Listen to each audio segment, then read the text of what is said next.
បាទអូខេថ្ងៃនេះគឺយើងរៀនពាក្យថ្មីពាក្យល្អពាក្យកលិបអូខេហ្នឹងហើយទី1គឺជាវហ្វងជឺជីឈៀនបៃសោជាវហ្វងជឺជីឈៀនបៃសោបាទពាក្យនេះគឺមានន័យថាមិត្តដែលយល់ចិត្តគ្នាផឹក1000ពេងក៏មិនស្រវឹងដែរមិត្តដែលយល់ចិត្តគ្នាជួបគ្នាម្ដងផឹក1000ពេងក៏មិនស្រវឹងដែរពាក្យទី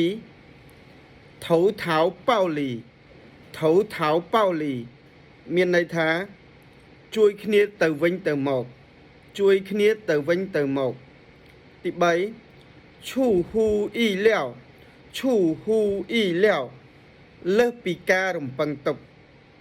ឈូហ៊ូអ៊ីលាវលើសពីការរំពឹងទុកទី4ទី4អូខេ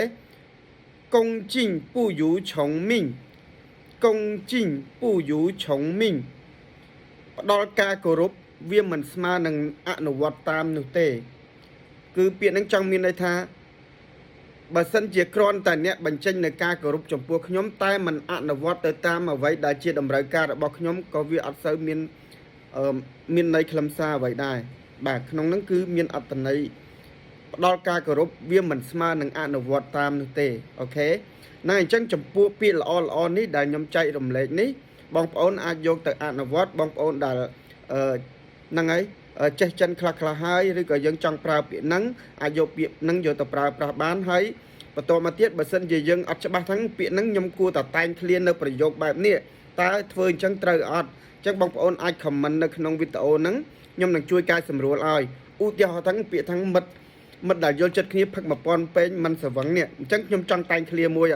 អូខ្ញុំខានជួបមិត្តភក្តិខ្ញុំ20ឆ្នាំជាងហើយតាំងពីនៅរៀនជាមួយគ្នាហើយឥឡូវម្នាក់មានគ្រួសារអស់ហើយអញ្ចឹងថ្ងៃនេះបានជួបម្ដងដោយចែកដន្យតើយើងគួរតែជុំគ្នាម្ដងហើយយើងក៏និយាយថាមិត្តដែលយល់ចិត្តគ្នាជួបគ្នាម្ដងផឹក1000ពេងក៏មិនស្រវឹងដែរអញ្ចឹងយើងតែងឃ្លាជាប្រយោគចិនមកផ្ញើនៅក្នុង comment ហ្នឹងទៅខ្ញុំជួយមើលហើយនឹងជួយកែសម្រួលឲ្យអូខេបងប្អូននេះគ្រាន់តែជាឧទាហរណ៍មួយទេអញ្ចឹងចំពោះវីដេអូការបង្រៀនរបស់ខ្ញុំបើសិនជាអូខេ